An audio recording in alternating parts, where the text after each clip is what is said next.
as lutas que já existem e que se avizinham, e as diferenças que ainda existem entre os países, como por exemplo Portugal, que mal ou bem ainda tem um serviço público de saúde, versus outros países em que já existe um serviço totalmente privado. E que isso tem um impacto muito grande.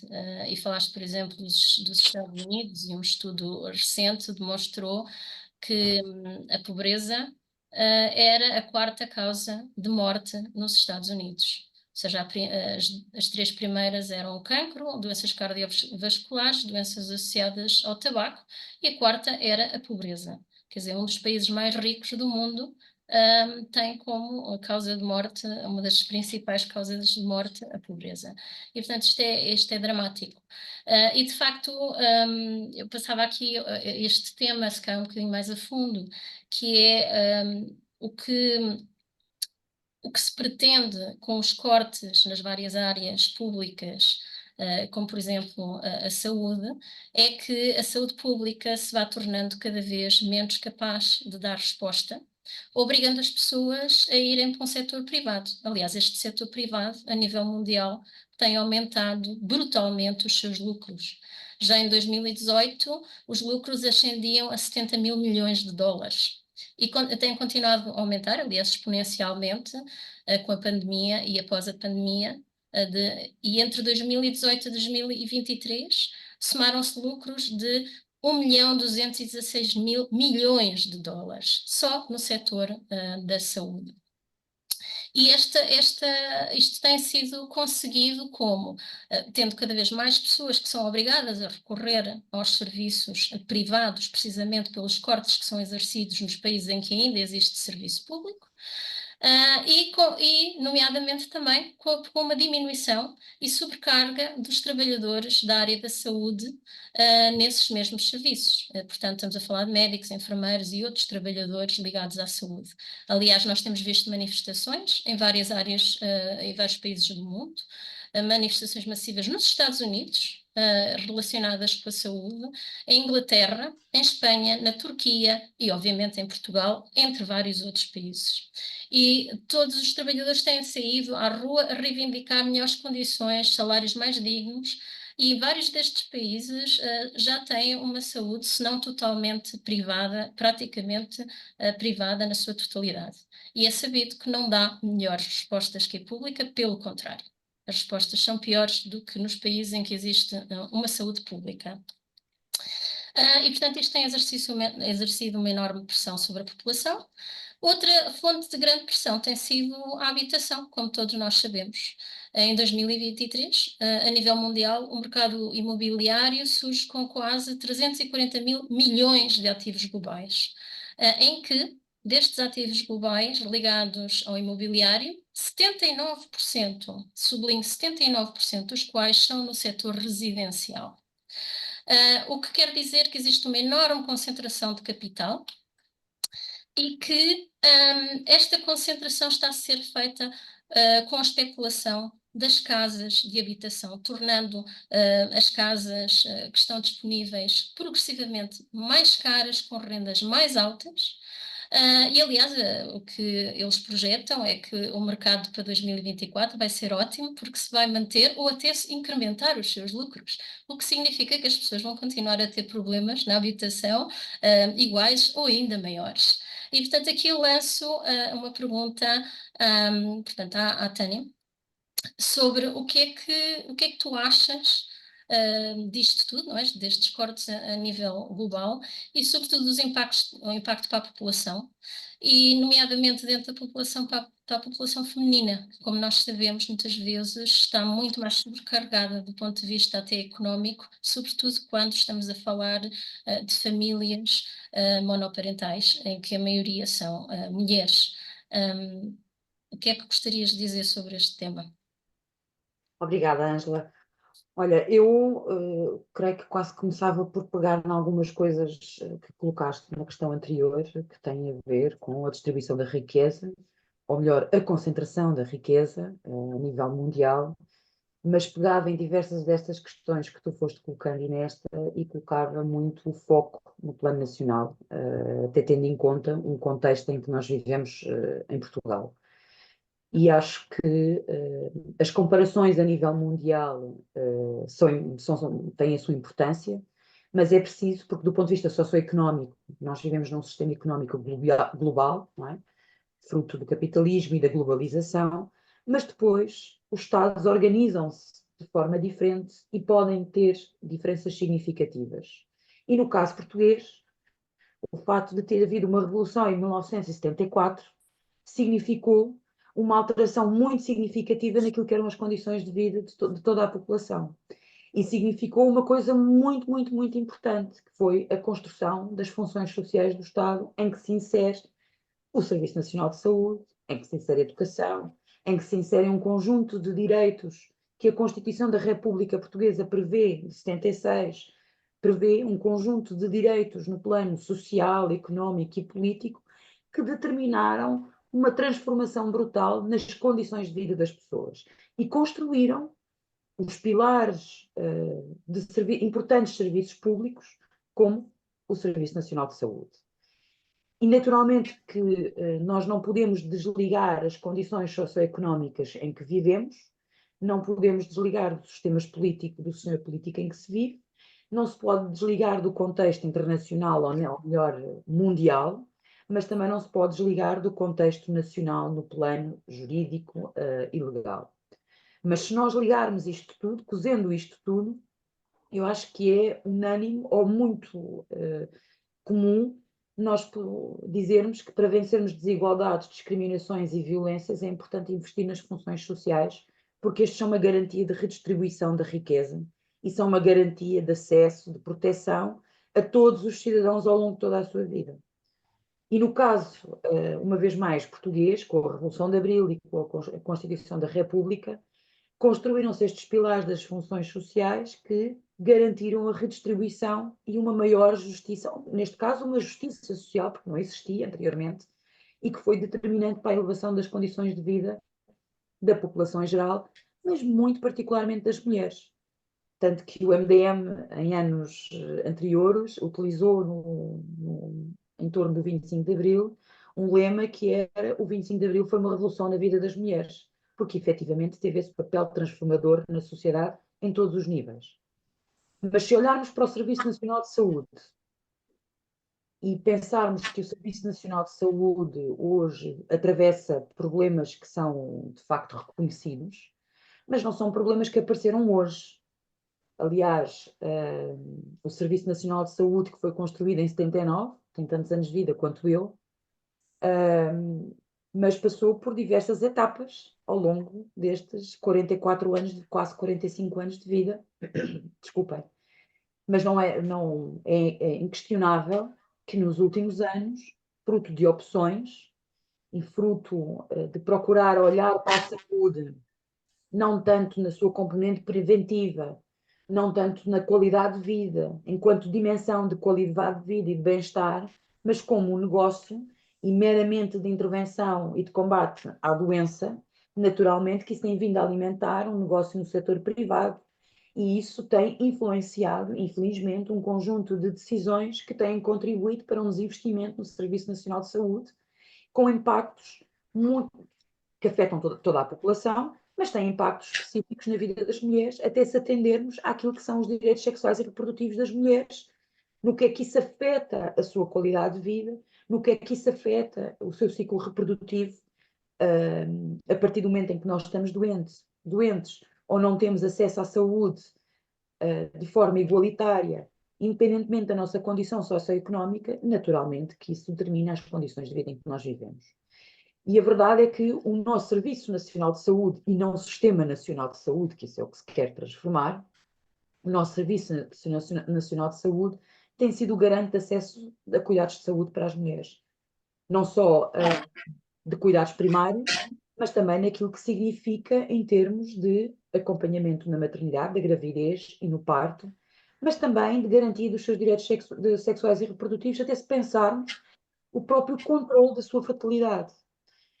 As mulheres poderem controlar ou decidir o número de filhos e o momento em que decidem ter filhos é uma das conquistas mais extraordinárias e que tem um impacto muito particular na vida das mulheres, e que se não fosse o SNS, o Serviço Nacional de Saúde, a garantir consultas de planeamento familiar, a garantir o acesso aos métodos contraceptivos, a garantir o acesso à contracepção de emergência e a garantir o acesso, caso assim seja escolhido pelas mulheres, o acesso à interrupção voluntária da gravidez em todo o país.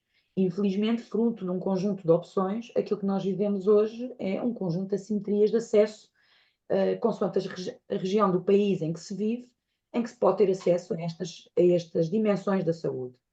Também temos um problema em termos dos seus profissionais, o facto de termos profissionais que estão esgotados, que estão desvalorizados, que estão mal pagos e que trabalham em condições muito difíceis, também concorre para que o acesso à saúde tenha diminuído.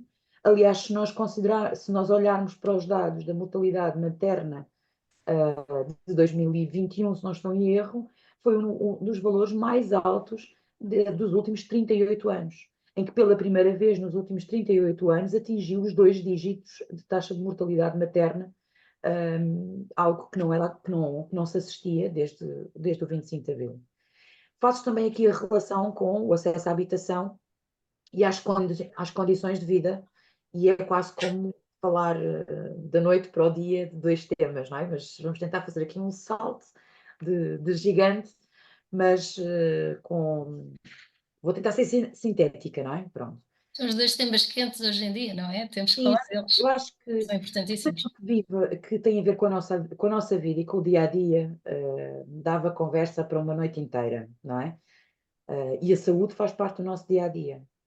E aqui gostava só de dar uma ideia. Eu acho que as mulheres em Portugal, e talvez também em algumas em Portugal, vamos nos situar aqui. Aquilo que sentem é que, de facto, o 25 de Abril e a Constituição da República deu-lhes a igualdade na lei, para muitas matérias, e permitiu ter um conjunto de direitos. Mas aqui o grande problema é que a maioria das mulheres não sente essa igualdade no dia a dia e não sente que tem esses direitos no seu dia a dia. E, portanto, se nós não sentimos que temos, não sentimos nem temos acesso a esses direitos no nosso dia a dia, e se não há igualdade no dia a dia, é muito difícil dizer que há alternativas e que se vive em igualdade. E aqui fazer um salto para as condições de vida. E, de facto, nos últimos anos tem-se assistido a um agravamento das condições de vida com um impacto muito específico na vida das mulheres. Eu vou ser um bocadinho chatinha e vou só dizer alguns dados, que é, em 2022, 2 em cada 10 mulheres viviam em risco de pobreza e exclusão social. As mulheres com mais de 65 anos apresentavam uma taxa de pobreza de 22,7%. Do universo de pessoas que vive com um rendimento inferior a 551 euros, 53% são mulheres. 12,2% dos trabalhadores portugueses estão em risco de pobreza ou exclusão social. E Portugal é o 7º país da União Europeia dos 27 que tem uma maior vulnerabilidade entre a camada trabalhadora. Portanto, isto não são dados trabalhados por mim, isto são dados específicos e estatísticos que são inegáveis. Mas queria dar ainda um outro dado. Eu coloco esta questão porque é preciso falar das condições de vida para falar sobre os problemas da habitação. Em junho de 2021, 2 em cada 10 mulheres trabalhadoras portuguesas recebiam o salário mínimo nacional. 52% dos trabalhadores que recebem o salário mínimo nacional são mulheres. E, portanto, quanto menor é o salário das mulheres, menor é a sua proteção social, menor é a sua reforma, menor é a igualdade. Menor são porque não se tem alternativas. Não podemos dizer que há alternativas quando se vive com o salário mínimo nacional.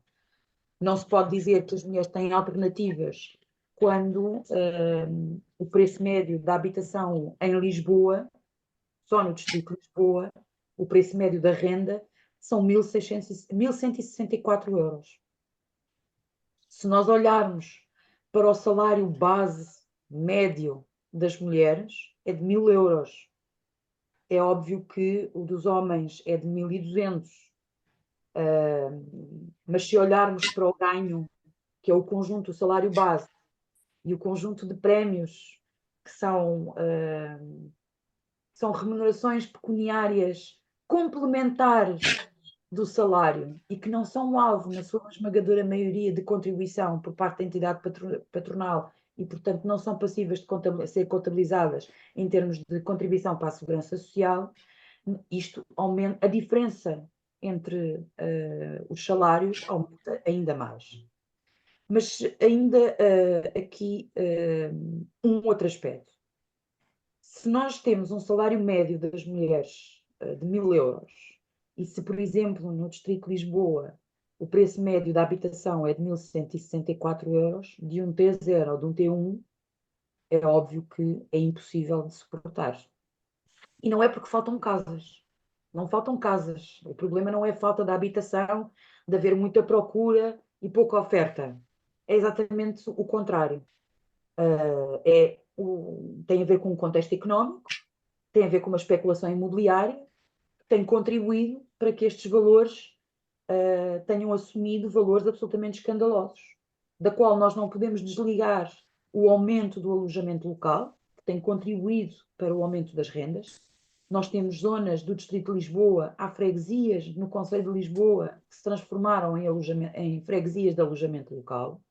Uma freguesia do Conselho de Loures que está colada a Lisboa, que é Moscavide, em 10 anos teve um aumento de cerca de mais de 30% da sua habitação transformada em alojamento local, esvaziou e não teve um crescimento de, habitação, de população, portanto estamos a falar de pessoas que deixaram de residir e estamos a falar de um elevado número de casas vagas e que são transformadas em alojamento local, e depois temos um problema em que basta nós andarmos, percorrermos algumas ruas da cidade de Lisboa, como Almirante Reis, que é onde é a sede do MDM, para assistirmos a um aumento absolutamente inadmissível e que nos deve, desculpem-me a expressão, enojar a todos, que é o aumento do número de pessoas a viver na rua, a viverem em tendas, nas arcadas dos edifícios da Avenida Almirante Reis. Ou até mesmo irmos à Estação do Oriente, àquela zona do túnel da zona do Oriente que liga à estação de comboios ao metro e à zona de estacionamento, e vemos que aquele túnel está completamente cheio de pessoas que ali dormem todos os dias, casais, casais, casais com cerca de 50, 60 anos, que dormem ali, e não são pessoas que não trabalham ou que tenham outras patologias, como é conhecido, como é o perfil anterior e habitual das pessoas em situação de sem-abrigo. Estamos a falar de pessoas que trabalham, mas que não ganham o suficiente para ter um teto. E depois, para além das pessoas que não têm um teto, há ainda um problema, que é as condições de habitabilidade das casas de muitas famílias. Como tu disseste e bem, não sei se disseste este valor, mas mais de 60% das famílias monoparentais são compostas por mulheres, em que é o adulto com crianças. E eu acho que nós temos, se calhar quase todas nós conhece alguém, eu conheço, aliás, uma amiga do MDM, que é aderente do MDM, que integra uma família monoparental e está confrontada agora com um problema, que é o senhorio pediu a rescisão antecipada do contrato e, portanto, não tem como, com o seu rendimento de 1.000 euros, alugar uma casa em Lisboa por estes valores para si e para o seu filho, que não esteja carregada de bolor, que não esteja a cair aos bocados, que consiga ter um mínimo de condições de habitabilidade. Agora, para além deste contexto, eu acho que as mulheres e todos nós lutamos todos os dias. E uma das formas de luta e de participação não é só através do voto. E não é só nos atos eleitorais, mas é também um momento muito importante. O que é determinante é nós participarmos todos os dias e lutarmos todos os dias. E acho que há muitas mulheres que, mesmo sem o saber, mesmo não sendo nas formas habituais, elas lutam todos os dias. Quanto mais não seja a luta para conseguir ter uma vida digna e conseguirem fazer face a todas estas dificuldades que vão atravessando. Mas aqui também fazia a ponte, quer com o SNS, com a defesa do Serviço Nacional de Saúde, mas com a exigência de haver políticas públicas na área da habitação que criem soluções e alternativas, não só para estabelecer limites, teto de valores de renda, mas também soluções de oferta pública da habitação. Até para dar respostas específicas e muito particulares às mulheres que vivem em contextos de violência doméstica, que perante um contexto de especulação imobiliária, têm dificuldades acrescidas em conseguir libertar-se de um contexto de violência porque ganha um salário mínimo nacional e porque não consegue sozinha pagar uma habitação, uma renda e, portanto, permanece por mais tempo num contexto de violência doméstica porque não tem alternativas. Não é por opção ou porque é porque não tem confiança nas respostas que o Estado pode assegurar e que a sociedade também deve assegurar para se conseguir libertar deste contexto de violência. Mas uma forma também de lutar é, como o MDM tem estado a dinamizar, com a petição, peço desculpa, a petição dirigida à Assembleia da República, petição que continua ativa. Nós já recolhemos milhares de assinaturas e continuamos a recolher, porque temos o objetivo que a Assembleia da República, seja ela com que composição for, não é? Porque vamos entrar em eleições, temos um contexto de eleições antecipadas, mas ficará na agenda esta solicitação para que a Assembleia da República discuta as condições necessárias para as mulheres viverem em igualdade. E uma das condições necessárias para as mulheres viverem em igualdade é investir no Serviço Nacional de Saúde, é investir nos seus profissionais, criando incentivos à sua fixação no SNS, é criar medidas de limitar o aumento dos juros no que se refere à prestação bancária com a compra da habitação e também criar limites aos valores da habitação de arrendamento.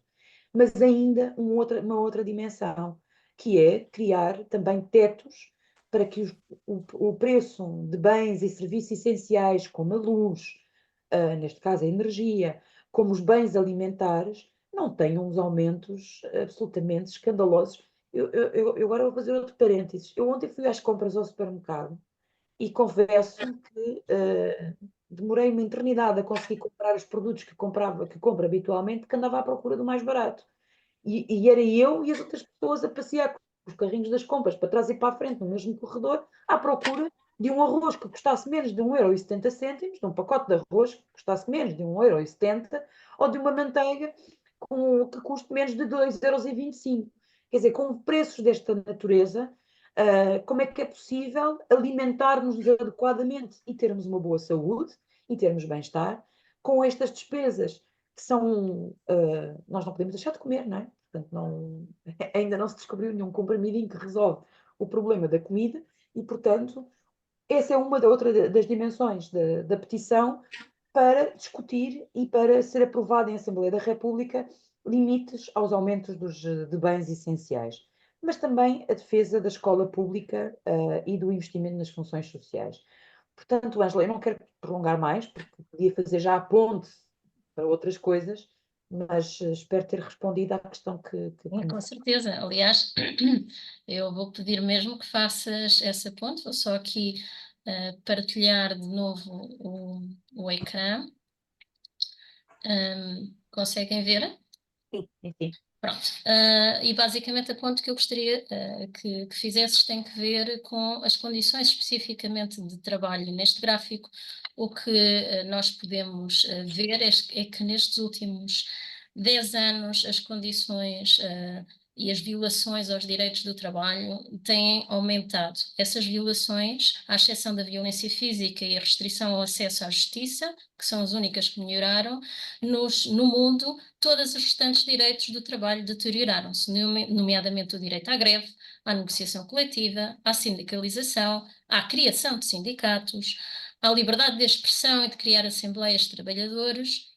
Todos eles são direitos que se deterioraram, tendo havido um aumento muito significativo do número de prisões por, no fundo, os trabalhadores protestarem e defenderem melhores condições. Aliás, tem havido mobilizações de trabalhadores no mundo, grandes mobilizações, por exemplo, na Índia e nos Estados Unidos.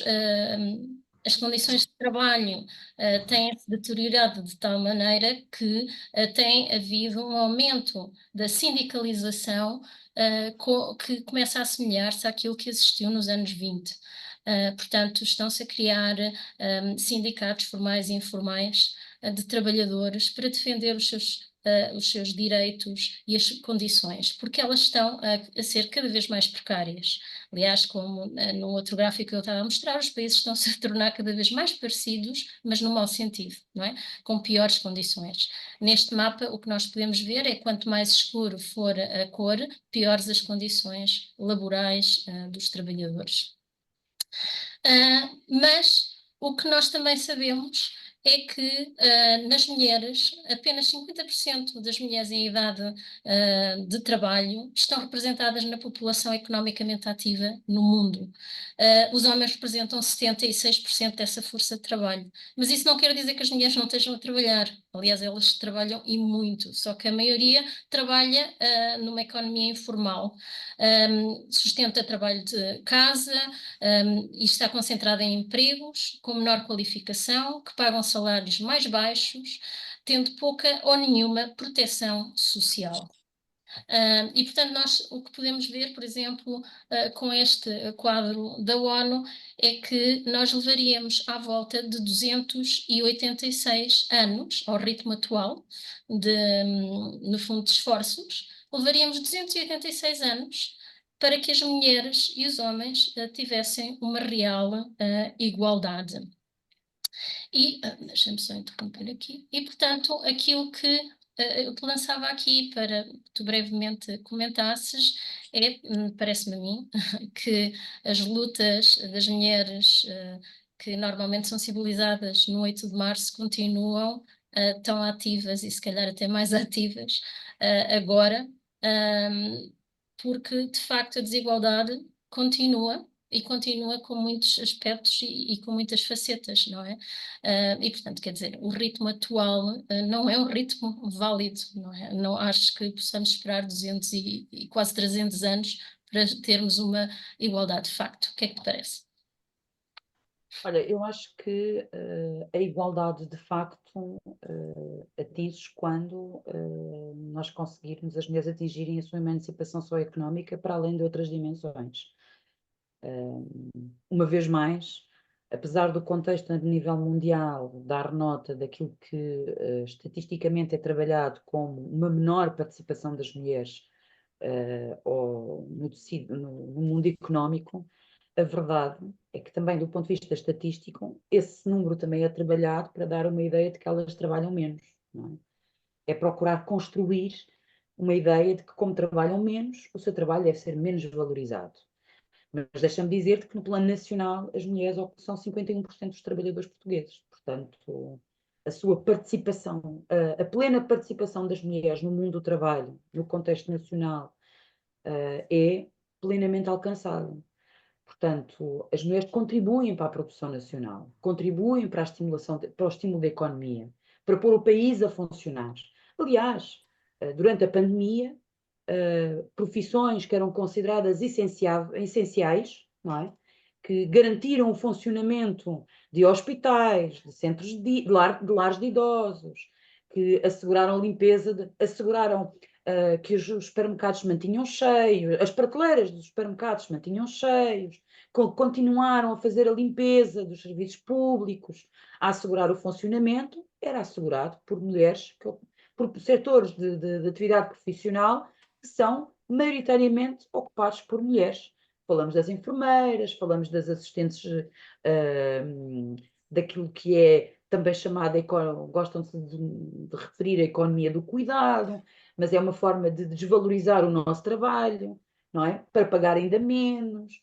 Portanto, há aqui um conjunto de profissões que, apesar de serem ocupadas maioritariamente por mulheres, é também dada esta ideia de que as mulheres trabalham menos ou participam menos na economia e, como tal, o seu salário deve ser menor, devem ter uma menor valorização. E, naturalmente, que não há nada que as mulheres tenham alcançado em matéria de direitos que tenha sido oferecido. E, portanto, as mulheres trabalharam sempre e lutaram sempre por variedíssimas coisas. E no plano internacional, podemos dizer que o Dia Internacional da Mulher é uma referência naquilo que é um dia na luta das mulheres. Mas uma luta que não se encerra nesse dia, num único dia, num ano, porque é uma luta constante, é um dia, acima de tudo, de dar visibilidade pública e de massas e de maior projeção àquilo que são as reivindicações e aspirações das mulheres sobre as mais variedíssimas matérias. E em Portugal, com o 25 de Abril, aliás, por isso é que nós também temos vindo a utilizar muito esta expressão, e este ano voltaremos à carga com este lema que é: não há março sem abril. No plano nacional, nós até para comemorarmos o Dia Internacional da Mulher, foi preciso acontecer, para comemorarmos da forma como o comemoramos hoje, foi preciso acontecer o 25 de Abril. Portanto, se não fosse o 25 de Abril e as suas conquistas, não é, para os direitos das mulheres, o Dia Internacional da Mulher no contexto nacional seria muito diferente. E o MDM, uma vez mais, considera que é determinante que as mulheres peguem naquilo que são os problemas concretos do seu dia a dia, da sua região, da sua cidade, do seu setor de atividade, e levem para o 8 de março com um conjunto, as suas reivindicações, com aquilo que consideram que é determinante as mulheres alcançarem, porque apesar de existir igualdade na lei em muitas dimensões, essa igualdade ainda não existe na vida das mulheres. E, portanto, o MDM está muito mobilizado para este ano realizar em todo o país, no dia 8 de março, um conjunto diverso de iniciativas. Aliás, temos aqui um objetivo de 50 anos do 25 de Abril, 50 ações no dia 8 de março, em todo o país, das mais variedíssimas formas e com os mais variedíssimos modelos, e, portanto, o apelo e o convite que deixamos também às mulheres é que participem nestas iniciativas do MDE, no Dia Internacional da Mulher, para procurar que as mulheres participem e lutem pelos seus direitos, porque não só não são dados, temos que lutar por eles, e também outro aspecto que muitas vezes nos esquecemos, é que há direitos que nós conquistamos, mas eles não são vitalícios. Só são vitalícios se nós os defendermos todos os dias. Aliás, na América, nos Estados Unidos da América, o direito à interrupção voluntária da gravidez demonstrou-se que não era vitalício em todos os estados norte-americanos. E, portanto, e nós não queremos que os direitos que conquistamos se recuem. Portanto, as mulheres têm que participar e lutar todos os dias e no dia de 8 de março. Mas também vamos realizar a Manifestação Nacional de Mulheres no dia 23 de março, que é o culminar destas comemorações do 8 de março e é também um pontapé de saída para o início das comemorações dos 50 anos do 25 de Abril. Mas aquilo que nós queremos aqui deixar como mensagem e um apelo e um convite a todas as mulheres é que a participação das mulheres conta todos os dias e nestes dias também, especialmente nestes dias, mas também contam no momento também de ir votar, e portanto também é muito importante. Se nós estamos insatisfeitas com a nossa vida porque estamos, se sentimos que o contexto em que nós vivemos é de agravamento, aquilo que nós também queremos transmitir às mulheres é que também não tem que ser assim. Há condições para mudar e o papel do MDM com as iniciativas que realiza ao longo do ano, com especial impacto no Dia Internacional da Mulher e também agora com o 25 de Abril, procurar transmitir alegria e confiança às mulheres de que é possível reivindicar e é possível viver de outra maneira. É possível nós termos melhores condições de vida. Lá porque não temos que viver sempre assim. E outro aspecto muito determinante é que em todas as crises, em todos os momentos de agravamento das condições de vida, os direitos específicos das mulheres são sempre os primeiros a serem beliscados.